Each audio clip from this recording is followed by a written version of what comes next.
Hello students, आज अपने इस वीडियो में करेंगे आपकी क्लास 8th का जो चैप्टर है डाटा हैंडलिंग, चैप्टर नंबर 4। इस चैप्टर के अंदर जो बेसिक बातें हैं वो यहाँ पर मैं डिस्कस करूंगा। उसके बाद में जो एक्सरसाइज क्वेश्चन है उन्हें सोल्व करेंगे। सबसे पहले यहाँ पर अपन देखते हैं चैप्टर का नेम क्या है। चैप्टर का नेम अपने को दिया हुआ है data handling, data handling. Okay, तो यहाँ पर डाटा का मीनिंग क्या होता है? डाटा का मीनिंग है कोई भी इंफॉर्मेशन, कोई भी इंफॉर्मेशन किससे जुड़ी हुई है? इंफॉर्मेशन किसी ऑब्जेक्ट से, किसी थिंग से जुड़ी हुई जो इंफॉर्मेशन होती है उसे ही डाटा कहा जाता है। हैंडलिंग यानी उसको हैंडल करने का तरीका, यानी कि सिस्टमेटिक मैनर से डाटा को अरेंज करना। तो क्या बोल देंगे? सिस्टमेटिक मैनर ऑफ अरेंजमेंट, है ना। तो उसको सिस्टमेटिक ढंग से अरेंजमेंट करना ही डाटा हैंडलिंग होता है। और जैसे ही हम इस डाटा हैंडल को करने के सिस्टम अपनाते हैं तो उनके अंदर अपने को पढ़ने पड़ेंगे डिफरेंट टाइप के डाटा हैंडलिंग करने के ग्राफ। ठीक है, जिन ग्राफ्स के अंदर अपने को पढ़ना पड़ेगा जैसे बार ग्राफ, ठीक है, जैसे डबल बार ग्राफ और पिक्टोबार ग्राफ। तो बेसिकली यहां पर आप देख सकते हो कि इस चैप्टर का नेम जो डाटा हैंडलिंग है उसका मतलब है किसी इंफॉर्मेशन को, किसी ऑब्जेक्ट से जुड़ी हुई चीज को सिस्टमेटिक मैनर से उसको हैंडल करना। उसको हैंडल करने के लिए हमें जरूरत पड़ेगी ग्राफ की, और ग्राफ के 3 टाइप्स होते हैं, बार ग्राफ, डबल ग्राफ और पिक्टोग्राफ। ठीक है, इनका डिस्कस मैं यहां पर करता हूं। देखिए, सबसे पहले डाटा की डेफिनेशन क्या है? इंफॉर्मेशन अबाउट एनी ऑब्जेक्ट या थिंग, किसी भी ऑब्जेक्ट या थिंग से जुड़ी हुई जो इंफॉर्मेशन उसे डाटा कहते हैं। और हैंडलिंग यानी organise the data in the systematic manner, हम ऑर्गेनाइज कर दें उस डाटा को एक सिस्टमेटिक मैनर से तो उसे हैंडलिंग कहेंगे। जैसे यहाँ पर कोई डाटा था ABCD, इस नेम से मतलब कोई स्टूडेंट्स हैं, उन्होंने मार्क्स गेन किए 30, 20, 40, 60, तो मैंने एक टेबल में उनको अरेंज कर दिया, तो यानी कि ये कर दिया मैंने डाटा हैंडलिंग।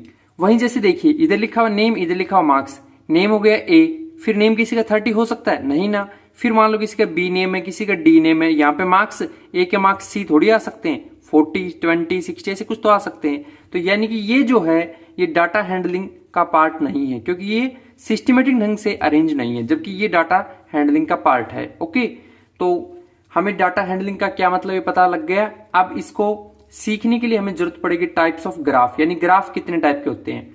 तो एक तो होता है पिक्टोग्राफ, जिसके अंदर सिंबल्स के फॉर्म में अपन डाटा को रिप्रेजेंट करते हैं। जैसे आप छोटी क्लास में देखते थे ना कि एक छोटी सी इमेज दे देते थे, है ना, किसी भी इंसान वगैरह की, और कहते कि ये एक स्माइली है, या फिर किसी प्लांट वगैरह के दे देते थे कि एक प्लांट इतने के अकॉर्डिंग है ना। तो ये सब जो सिंबल से अपन एक ग्राफ पेपर बनाते थे वो आता है पिक्टोग्राफ में। वहीं एक होता है बार ग्राफ। तो बार ग्राफ को आप कुछ ऐसे समझ सकते हो कि डाटा रिप्रेजेंट बाय बार्स, यानी कि जैसे अपने को डाटा दिए कि मैच 1, 2, 3 3 मैच हुए, जिनके अंदर फर्स्ट मैच में रन गेनिंग हुए 10, सेकंड में 30 और थर्ड में 20। तो इसको अगर ग्राफ में रिप्रेजेंट करें तो कुछ इस तरीके से करना पड़ेगा। देखिए मैंने यहां पर एक ग्राफ बनाया, इधर ले लिया एक्स एक्सिस, इधर है वाई एक्सिस। इस एक्सिस पे ले लिया मैच 1, मैच 2 और मैच 3, यानी इधर लिख दिया मैचेज। और इस साइड में ले लेंगे रन, यानी कि मैं ले रहा हूं 0 से 5, 5 से 10, 10 से 15 और ऐसे 20, 25 और यहां पर 30। इधर बोल दिया मैंने रन्स। तो अब इसने क्या कहा है? इसने कहा कि फर्स्ट मैच में 10 रन बनाए हैं, यानी कि अपना मैच तो यहां पर है फर्स्ट, और रन बनाए 10, यानी कि इस पॉइंट तक ये आ रहा है। तो मैं इसको एक रेक्टेंगल शेप में बॉक्स बना दूंगा। ओके, फिर कह रहा है कि सेकंड मैच में 30 रन हुए, तो ये रहा सेकंड मैच और इसमें 30 यानी यहां पर। तो यहां अगेन अपन ने एक रेक्टेंगल शेप क्रिएट कर दी। सिमिलरली थर्ड में 20, यानी कि 20 यहां पर है, तो इस तरीके से रेक्टेंगल शेप बना देंगे। तो आप ये जो रेक्टेंगल शेप बना रहे हो इसे ही कहा जाता है बार ग्राफ। ओके, तो आप किसी भी डाटा को बार ग्राफ में रिप्रेजेंट करोगे। ये एक्सरसाइज के अंदर इस टाइप के क्वेश्चन हैं अपने। वहीं पर कभी कभी हमें दो डाटाओं को कंपेयर करना पड़ सकता है, तो उसके लिए होता है अपना डबल बार ग्राफ। कौन सा होता है? Double bar graph. जैसे मैंने एग्जांपल के तौर पे MS धोनी और विराट कोहली के 2 रन्स लिए हैं, जहां पर बताया कि जहां ये ऐसे लाइनिंग कर रखी है बार के अंदर, वो MS धोनी के रन है, वहीं विराट कोहली के ब्लैंक वाले बॉक्स में। तो ऐसे भी आप अगर ग्राफ ड्रॉ करोगे जहां पर 2 को कंपेयर कर रहे हैं तो वो वाला होगा डबल बार ग्राफ। वहीं पर इन डाटाओं को अपने को करना पड़ता है ऑर्गेनाइज। तो ऑर्गेनाइज करने के लिए अपने पास होती है एक तो टेबुलर फॉर्म। कौन सी होती है? Tabular form. ओके। एक होती है अपने पास ग्रुपिंग डाटा। क्या होता है? Grouping data. और इसके अलावा आप चाहो तो सर्कल या पाई चार्ट भी बोल सकते हो। तो यानी कि ऑर्गेनाइज डाटा को अपन 3 तरीके से अरेंज करेंगे। जैसे आप यहां पर देखिए, हमें एग्जाम्पल दिया है ऑर्गेनाइज डाटा का। क्या एग्जाम्पल है? मैथ है, साइंस है, math, Hindi, English, math, Hindi, math, math. इस तरीके से किसी सब्जेक्ट के अंदर बच्चों ने अलग अलग ये पूछा कि उनके फेवरेट सब्जेक्ट कौन से हैं। तो सब्जेक्ट पहले लिखा मान लीजिए साइंस। तो इसमें साइंस कितनी बार है? आप देखिए 1 टाइम, ओनली 1 टाइम है। तो मैंने यहां पर फ्रीक्वेंसी और नंबर ऑफ स्टूडेंट्स को 1 लिख दिया। वहीं एक बार आया था इसलिए टेलीमार्क के अकॉर्डिंग 1 लाइन ड्रॉ कर दी।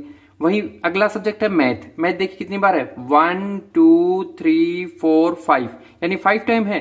तो मैंने 1 2 3 4, जैसे 4 लाइन हो जाती है टेलीमार्क में एक लाइन, फिर नीचे से ऊपर ज्वाइन कर देते हैं। कभी कभी इस लाइन को इधर से भी ज्वाइन कर दिया जाता है, कोई गलत बात नहीं है, वो भी ठीक है। लेकिन 5 होते ही लाइन को कट करना होता है और इधर इसके नंबर लिख देंगे 5। ऐसे ही नेक्स्ट सब्जेक्ट है हिंदी। तो हिंदी देखिए इस डाटा में कितनी बार है? 1 और ये 2, तो यानी 2 टाइम में 2 लाइन ड्रॉ कर देंगे टेलीमार्क के अकॉर्डिंग, जबकि फ्रीक्वेंसी के लिए अपन लिख देंगे 2। वहीं इंग्लिश सब्जेक्ट देखिए कितनी बार है? ओनली 1 टाइम, यानी 1 आ जाएगा, 1 यहां। तो अपन ने जो इसकी टेबल बना दी इस कंप्लीट डाटा की, इसलिए इसको कहा गया टेबुलर फॉर्म। क्या बोल दिया? Tabular form. वहीं कभी कभी क्या होता है कि हमें डाटा कुछ मार्क्स की फॉर्म में देते हैं, जैसे कि आउट ऑफ 30, यानी कि 30 में से कुछ बच्चों के जो मार्क्स गेन हुए हैं वो इस प्रकार से हैं 11 12 8 7 6 18 22 26 12 4 13 29 28, सो ऑन इस टाइप से आ रखे हैं 16 तक। तो इसे हमें अरेंज करना है, वो भी ग्रुपिंग डाटा। तो ग्रुपिंग डाटा के अंदर एक इंटरवल लिया जाता है, यानी 0 से 10 के बीच में, 10 से 20 के बीच में और 20 से 30 के बीच में जो मार्क्स हैं उनको लिखिए। तो 0 से 10 के बीच में कौन कौन है? तो यहां पर देखिए 8 7 6, 3 तो ये नंबर हो गए, एक ये 4 आ गया, 4 नंबर हो गए ना। तो इसलिए अपन ने 4 लिख दिए और फ्रीक्वेंसी के अंदर 4 आ गया, टेलीमार्क में 4 लाइनें आ गई। ऐसे ही 10 से 20 के बीच में जो है उनको काउंट कर लेंगे और 9 आएंगे वो, तो इसलिए 9 लाइनें ड्रॉ करेंगे। पहले 4, 5 को कट किया, 4 लाइनें अलग से। सिमिलरली 20 से 30। तो इस टाइप से जो डाटा होता है जिसको अपन किसी इंटरवल में लिखेंगे तो ग्रुपिंग डाटा होगा, अगर टेबल की फॉर्म में लिखेंगे तो वो टेबुलर होगा। नेक्स्ट वन मैंने आपको बताया था कि पाई चार्ट। कौन सा? Pie chart. तो उसको देखिए, data is represent in circular form. एक सर्कल की फॉर्म में डाटा को रिप्रेजेंट किया जाता है। जैसे मान लीजिए कि एग्जाम्पल लिया, मैथ में किन्हीं बच्चों के मार्क्स हैं वो 50% आए हैं, इंग्लिश में 25% और साइंस में 25%। तो अपन ने इसको क्या किया, एक सर्कल बनाया। इस सर्कल के अंदर जो 50% है वो मैथ में थे, इसलिए हाफ सर्कल को तो मैथ को दे दिया और इंग्लिश और साइंस को हाफ हाफ में फिर अगेन डिस्ट्रीब्यूट कर दिया। तो यहाँ मैथ का फ्रिक्शन कितना है? टोटल होता है 100, तो 50 अपॉन में 100 करके यानी हाफ आ जाएगा। इंग्लिश यानी 25% था, 25 अपॉन में 100 कैंसिल होकर 1 अपॉन में 4। सिमिलरली साइंस का भी 1 अपॉन में 4 आएगा। लेकिन सेंट्रल एंगल यानी कि यहाँ जो सेंटर के द्वारा एंगल बन रहा है उसको निकालना है। तो उसको निकालने के लिए सिंपल रहेगा, मैथ का फ्रिक्शन और इनटू में जो इसका कंप्लीट एंगल होता है, एक सर्कल का कंप्लीट एंगल 360 होता है, तो 360 से मल्टीप्लाई कर देंगे, 2 से इसको कैंसिल करेंगे 180 डिग्री। यानी मैथ के लिए पाई चार्ट में एंगल बनेगा 180 डिग्री।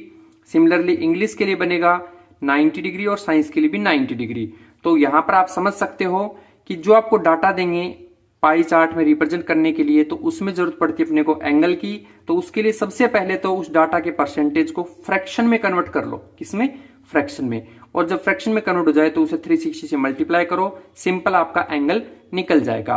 तो इस टाइप के जो मैंने डिस्कस किए हैं ये सारे क्वेश्चन आपके एक्सरसाइज के अंदर मिलेंगे, तो वहां अपन ज्यादा प्रैक्टिस करेंगे। ओके, तो अभी के लिए मैं सिर्फ ये बेसिक वीडियो थी, यहाँ इसका इंट्रोडक्शन बता रहा था। अभी चलते हैं एक्सरसाइज क्वेश्चनों की तरफ। ओके।